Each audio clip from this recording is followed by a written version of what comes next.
know this. Hydrogen just needs 2 electrons, because if it has 2, it's isoelectronic with helium.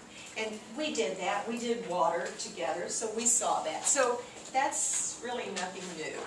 Now, these 2, since they're always, they're not too bad. If you have beryllium, or for that matter, something else from the 2A family, and I tell you, treat it as though it has some covalent character, and that is the central atom, then it only needs 4. And that's going to be an always. Now, I mentioned this last time, but let me say it again. If I were just asking you a question at the start of Chapter 7, and I said, we had beryllium chloride, okay, and I don't say anything about treat it as though it had some covalent character, you would look over there and you say, beryllium is in the 2A family, chloride is way over there, and I would expect it to be ionic. And I would say, yes, that's right, that's what you would predict.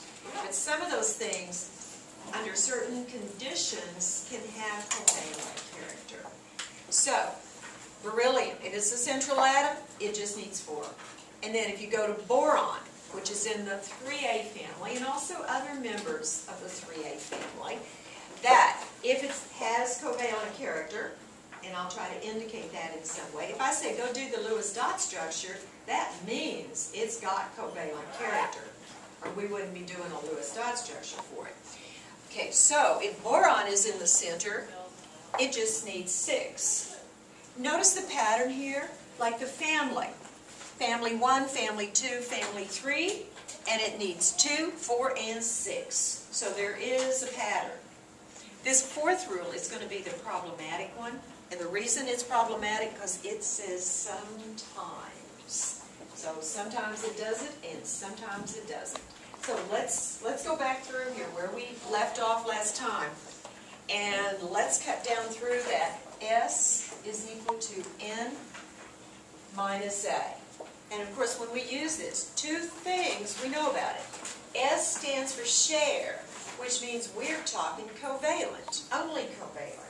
Also, need is total need. Not how many additional ones they want, but what is a total need? Usually, that answer is 8, except for the violators up here that we see on the rules. Okay, and what is available means the valence electrons. So that means this whole equation, we're just talking about the valence electrons, those ones in the outermost shell, because that's what's in contact with the rest of the world. So let's just fire through. We'll do need, let's do available, and then we'll talk about share, and we'll build our structure. Okay, beryllium needs how many, Bruce? 4. 4, because we know it's a violator. Now, this is how I think. Is I see a compound up here. First thing, I kind of do a little check, and I say, is there anything in that that's going to violate the octet rule? Because we got to be alert for that all the time now. Okay, so I said, oh, beryllium, it's on that list, so I know it's going to violate.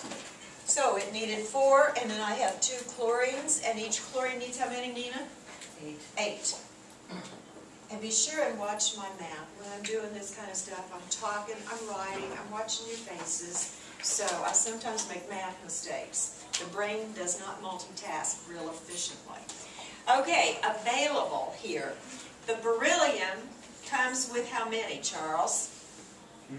Beryllium comes with how many valence electrons? Be. 2. Good. Okay, and then we have chlorine, Hina. Each chlorine comes with 7. So our number to share, Tran? 4. And who's the central atom, Sarah? Beryllium. How'd you know that? Because it's first. Well, it doesn't have to be written first. It's the symbol one. Whatever you have, just one up. You're going to count it as your central atom. And yeah, I suppose generally it's going to be first, but don't go with that. It's whoever has just one. So I put beryllium in the middle, and then I just put chlorines out there.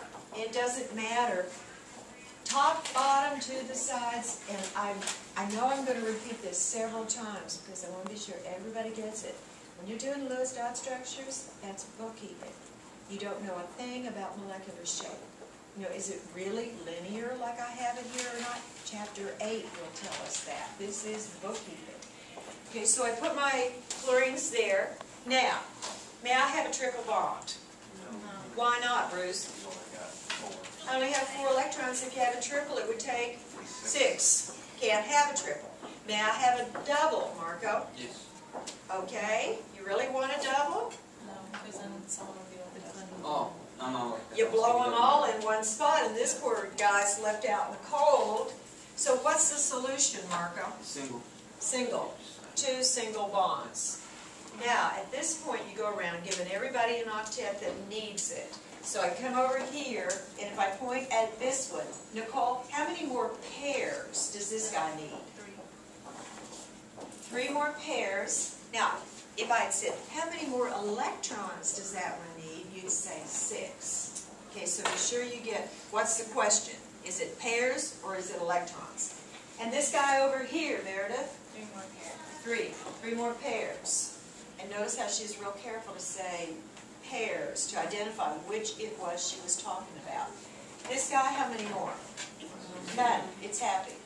At this point is when we can check our work. And if you have the luxury of time, there's no reason to miss these. Okay. Available is always good. So we got to check. Did we use 16? No more, no less. 2, 4, 6, 8, 10, 12, 14, 16. Check. Did we share the 4? Sure. 2, 4.